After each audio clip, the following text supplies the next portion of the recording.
Good morning to all. आप सभी कैसे हैं?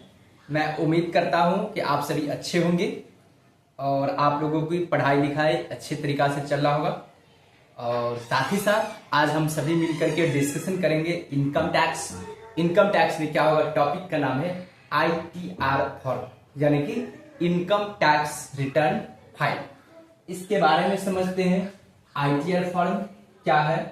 तो देखिए, ITR जो होता है भारत में इनकम टैक्स रिटर्न फॉर्म कहा गया है कि इनकम टैक्स रिटर्न फॉर्म वे फॉर्म या प्रपत्र होते हैं जिसके माध्यम से व्यक्ति या संस्था अपनी आय का विवरण और उस पर टैक्स का भुगतान सरकार को घोषित करती है।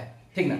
आयकर विभाग ने अलग अलग करदाताओं के लिए 7 प्रकार के RTR फॉर्म निर्धारित कर रखे हैं, जिसमें 7 प्रकार के ITR क्या होती है, तो ये होती है ITR 1 से लेकर के 1 to 7 तक होती है। क्या समझे? ITR जो फॉर्म होती है, इनकम टैक्स रिटर्न फाइल जो होती है वो 7 प्रकार के होती है, 1 से लेकर के 7 तक। क्या समझे? इस प्रकार से इनकम टैक्स रिटर्न फॉर्म जो होती है, इनकम टैक्स रिटर्न फॉर्म एक प्रकार के डॉक्यूमेंट या फॉर्म होती है जिसके माध्यम से कोई भी करदाताओं अपने आय का विवरण और उस पर लगने वाले कर को भारत सरकार को घोषित करती है। और इसके लिए कर विभाग यानी कि टैक्स डिपार्टमेंट ने अलग अलग टैक्स पेयर को अलग अलग करदाताओं के लिए अलग अलग प्रकार के ITR फॉर्म उन्होंने निर्धारित कर रखे हैं, जो 1 से लेकर के 7 तक होती है। तो मैं बता रहा हूं और उस पर अब हम लोग डिस्कस भी करेंगे कि ITR 1 किसके लिए है, ITR 2 किसके लिए है, 3 किसके लिए है, 4 किसके लिए है, 5th किसके लिए, इन तमाम चीजों को हम लोग जिक्र करेंगे। तो देखेंगे, सबसे पहले समझते हैं ITR 1। ITR, ठीक ना, 1 क्या समझे? इसको बोल सकते हैं फॉर्म, ठीक ना। ITR कितना है? 1। तो देखिए, ITR 1 किसके लिए है, तो यह कोई रेसिडेंट के लिए और ऑर्डिनरी कोई रेसिडेंट पर्सन के लिए है। रेसिडेंट यानी कि कोई इंडियन सिटीजन के लिए है, और खास तौर पे कोई इंडिविजुअल के लिए है जिनका इनकम अप टू 50 लाख है। इनकम क्या है? आय उसके लिए, इनकम जो है उसका लिमिट है, इनकम अप टू 50 लाख है। ठीक ना। क्या समझे कि फॉर्म ITR 1 जो होती है वो किसके लिए है, तो कोई रेसिडेंट या ऑर्डिनरी रेसिडेंट पर्सन के लिए होती है जिनका income up to total income कितना है, 50 लाख तक ही है। ठीक ना। उनके लिए ITR 1 है। अब इसका सोर्स ऑफ इनकम क्या हो सकती है? सो देखिए, सोर्स कौन कौन सोर्स से इनकम इनको हो सकती है, तो वो क्या हो सकते हैं? सैलरी इनकम हो, पेंशन हो, उसके बाद उसको हाउस प्रॉपर्टी से इनकम हो। लेकिन यहाँ पे रेस्ट्रिक्शन है कि उनका हाउस प्रॉपर्टी 1 से ज्यादा नहीं होनी चाहिए। ठीक ना। उसके बाद अदर सोर्सेज का इनकम है, तो वैसे SSC के लिए क्या है, ये ITR 1 फॉर्म आती है। ठीक ना। इसी को भी क्या बोला जाता है? सहज। इस फॉर्म को सहज बोला जाता है, सहज। आप लोग याद रखेंगे, जो भी कॉम्पिटिटिव का प्रिपरेशन करें कंपटीशन का, उनको अक्सर पूछा जाता है इनमें से कौन सा इनकम टैक्स का फॉर्म है जिसको बोला जाता है सहज। ठीक है। और ITR 4 जो होती है वो क्या होती है? सुगम होती है। तो इस चीज के याद रखेंगे, सुगम और सहज। ठीक ना।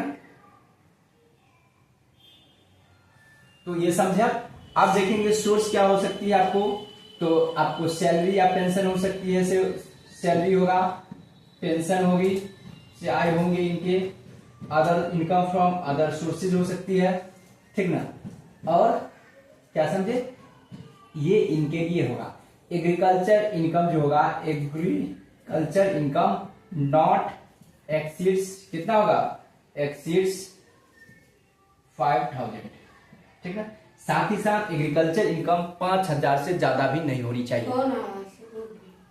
कट गया ना, चल ना एक बार मैं देख लेता हूँ क्या कोई दिक्कत तो नहीं है।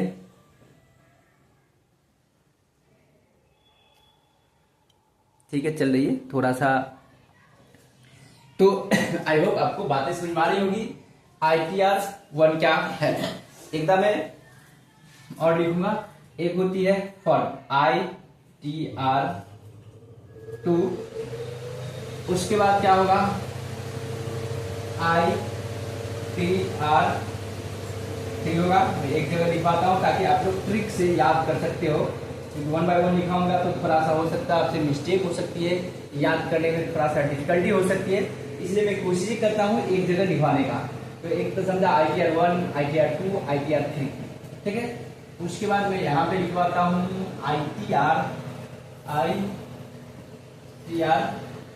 4, ठीक है। उसके बाद क्या होगा ITR 5, ITR 6, ITR 7, इसको याद रखेंगे। तो हमेशा याद रखेंगे 1 से लेकर के जो ITR 1 से लेकर जो 4 होती है अप टू 4 तक, ये किसी इंडिविजुअल के लिए होती है और HUF के लिए होती है, हमेशा याद रखेंगे, ठीक ना। और सभी में इंडिविजुअल और HUF एप्लीकेट केवल होगा। सिर्फ क्या है कि आपको ITR जो 5 होती है इसको याद रखिए एकदम ट्रिक से यहाँ से, ताकि 5 तक याद होगा। 1 से लेकर के 4 तक जो होती है वो सभी को सभी इंडिविजुअल HUF के लिए होती है, सिर्फ ये HUF के लिए नहीं होती है, ठीक ना। तो जनरली आप याद रखेंगे 1 से लेकर 4 तक इंडिविजुअल HUF के लिए होती है, ठीक ना। उसी में किसी का थोड़ा थोड़ा कंडीशन का चेंजेस है, ठीक है। अब देखेंगे क्या है ITR जो 5 होती है, इनकम टैक्स रिटर्न फाइल जो आपको 5 होती है उसको याद रखेंगे 5, 6 और 7, ताकि आपको समझने में किसी प्रकार का दिक्कत नहीं होगा, ठीक ना। तो ITR फाइल समझेंगे किसके लिए है, तो कोई पार्टनरशिप फर्म हो सकती है, कोई LLP लिमिटेड लाइबिलिटीज पार्टनर्स हो सकती है, AOP एसोसिएशन ऑफ पर्सन हो सकती है, BOI बॉडी ऑफ इंडिविजुअल होगी, और कोई ट्रस्ट होगा जो ITR 7 के अंतर्गत नहीं आते हैं। इन तमाम प्रकार के जो SAC होगा उसके लिए आपको क्या है ITR 5 है, क्या समझे। ITR जो है आपको 5 किसके लिए है, तो कोई पार्टनरशिप फॉर्म के लिए है, ठीक है, कोई लिमिटेड लाइबिलिटी पार्टनरशिप के लिए है, AOP एसोसिएशन ऑफ पर्सन के लिए होगा, एसोसिएशन ऑफ पर्सन के लिए होगा, उसके बाद बॉडी ऑफ इंडिविजुअल के लिए होगा, और वैसे ट्रस्ट के लिए होगा, ट्रस्ट, ठीक ना, वैसे ट्रस्ट के लिए होगा जो ITR 7 के दायरे में नहीं होती है। जो ट्रस्ट जो ITR 7 के ITR 7 में नहीं होगा, बातें समझ में आ गई होगी। इससे स्पष्ट हो रहा है कि ITR 7 कोई ट्रस्ट के लिए, ठीक ना, NGO के लिए है, ऐसे याद रखें ट्रिक से, क्या समझे। 5 नंबर को जो है ITR जो फॉर्म होती है 5 किसके लिए, पार्टनरशिप फॉर्म के लिए, LLP लिमिटेड लाइबिलिटी पार्टनरशिप के लिए है, AOP association of person, BOI body of individual, कोई ट्रस्ट जो ITR 7 के दायरे में नहीं आता है, उन सभी SAC के लिए क्या है ITR 5, ठीक है। उसके बाद देखेंगे ITR 7, ठीक ना, ITR 6, उसके बाद 7, ITR 6 और ITR 7, ITR 7 है। तो देखेंगे ITR 6 जो है आपको किसके लिए, ऑल कंपनी, ये होगा ऑल कंपनी के लिए होगा, चाहे वो प्राइवेट हो, चाहे वो क्या है पब्लिक सेक्टर हो, चाहे वो डोमेस्टिक हो, फॉरेन, ये सभी कंपनी के लिए है। ITR 7 किसके लिए है, ये होगा किसके लिए, तो चैरिटेबल, तो होगा चैरिटेबल, ठीक ना, ट्रस्ट, कोई इंस्टीट्यूशन, कोई एनजीओ, एनजीओ इन सभी के लिए एनजीओ हो गया, ठीक ना, एजुकेशनल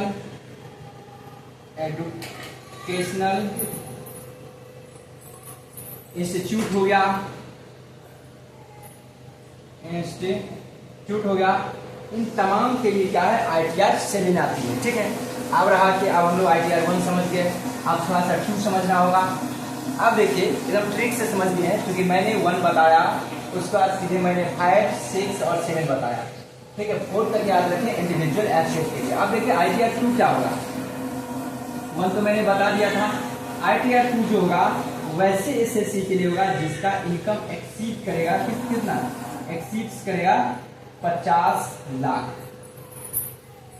ठीक है, क्योंकि मैंने बताया था कि ITR 1 जो है किसी रेसिडेंट पर्सन के लिए है, और उसमें क्या है उनका मैक्सिमम इनकम कितना होना चाहिए 50 लाख। बट जैसे 50 लाख से एक्सीड करेगा तो उसके लिए क्या हो जाएगा ITR 2 होगा। और साथ ही साथ जिनका हाउस प्रॉपर्टी का income, house property more than 1 होगा, मोर 1 से मोर होगा, यानी कि यहाँ लिखता हूं मैं 1 से ज्यादा हो।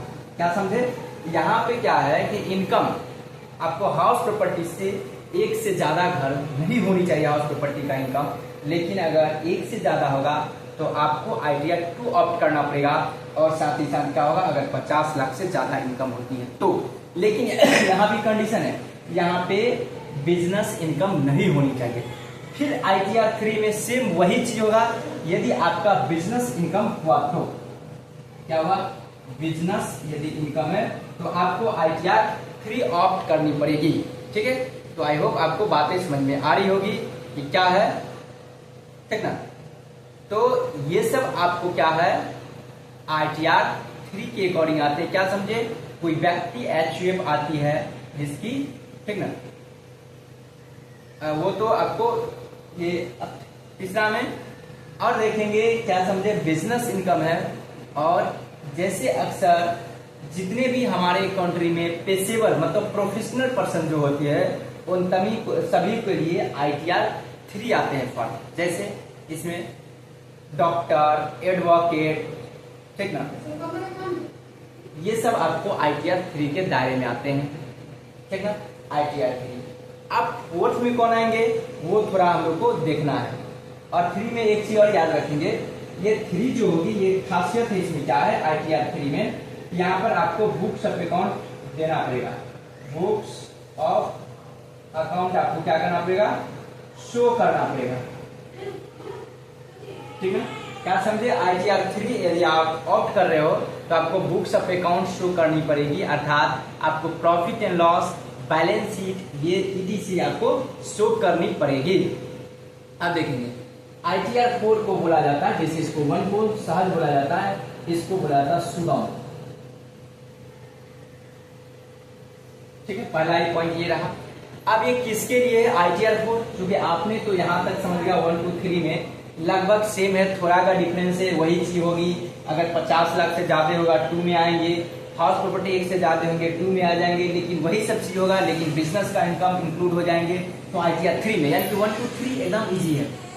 4th में किसके लिए, ये भी HUF के लिए, ठीक ना, कोई इंडिविजुअल HUF के लिए है, लेकिन ये वैसा HUF और इंडिविजुअल के लिए है जो अपना रिटर्न फाइल प्रिजम्पटिव बेसिस है, प्रिजम्पटिव, ठीक ना, बेसिस से अपना रिटर्न फाइल भरते हैं। आप टैक्स में पढ़े होंगे under section 44AB, 44ADA, 44AE। क्या समझे, प्रिजम्पटिव बेसिस से का मतलब ये होता है जो ऑप्ट करता है अंडर सेक्शन 44AD, ठीक ना, 44ADA, और उसके बाद होता है अंडर सेक्शन 44ADE।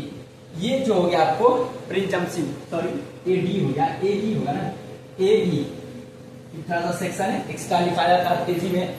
अब ये समझेंगे प्रिजम्पटिव में आप यदि आप कॉर्पोरेट टैक्स प्लानिंग आप यदि पढ़े होंगे, स्टडीज किए होंगे, वहां पे आपको देखने को मिला होगा कि प्रिजम्पटिव बेसिस में जैसे कोई रिटेलर है ठीक ना।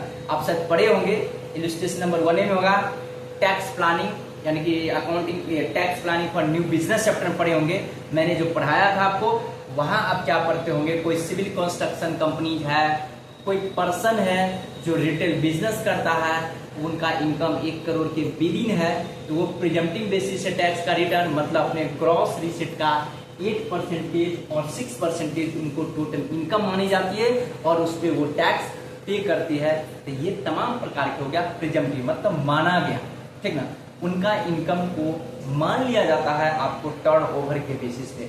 अब बोलेंगे ऐसा क्यों सर? ऐसा इसलिए की जाती है क्योंकि ये गवर्नमेंट ऑप्शन देती है, या टैक्स डिपार्टमेंट जो कोई स्मॉल स्केल बिजनेस है, स्मॉल लेवल की बिजनेस चलती है, यदि वो अकाउंटेंट को हायर करके रखेगा, चार्टर अकाउंटेंट को अपॉइंट करके रखेगा, उसको क्या होगा, खर्चा ज्यादा होगा। मतलब एक कहावत है कि जितना का बउआ नहीं होगा उससे ज्यादा का क्या हो जाएगा, झुंझुना हो जाएगा। इसलिए डिपार्टमेंट यहाँ पर थोड़ा सा रिबेट देती है और उस एसएससी और टैक्स पेयर के फेवर में वो काम करती है। कहता ठीक है, जाओ तुम अपने बुक्स ऑफ अकाउंट ऑडिटेड यदि नहीं करते हो तो तुम्हारा एक्सपेंस में अलाउड नहीं करूंगा, तुम क्या करो, प्रिजम्पटिव बेसिस से अपना टैक्स का कैलकुलेशन कर लो। जैसे कि आप पढ़े होंगे, अगर वो इलेक्ट्रॉनिक बेस यदि वो ट्रांजेक्शन करती है तो उसका ग्रॉस रिसिप्ट का 8%, यदि विदाउट इलेक्ट्रॉनिक बेस से करती है तो उसका क्या होती है, 8% उसका ग्रॉस रिसिप्ट का उसको टोटल इनकम मानी जाती है। आई होप आपको बातें समझ में आ रही होगी। तो कुछ इस तरह से है, आपको समझ में आ गया होगा कि ITR क्या है। फॉर्म 1 से लेकर के 7 तक आपने पढ़ा तो ये समझ गया। और अक्सर एग्जाम में याद रखेंगे, ITR 1 को सहज बोला जाता है, ITR 4 को सुगम बोला जाता है। ये अक्सर क्वेश्चंस एग्जाम में आ जाती है। आई होप आपको बातें अब नेक्स्ट वीडियोस के लिए आपको वेट करेंगे। Okay, bye bye, have a nice day.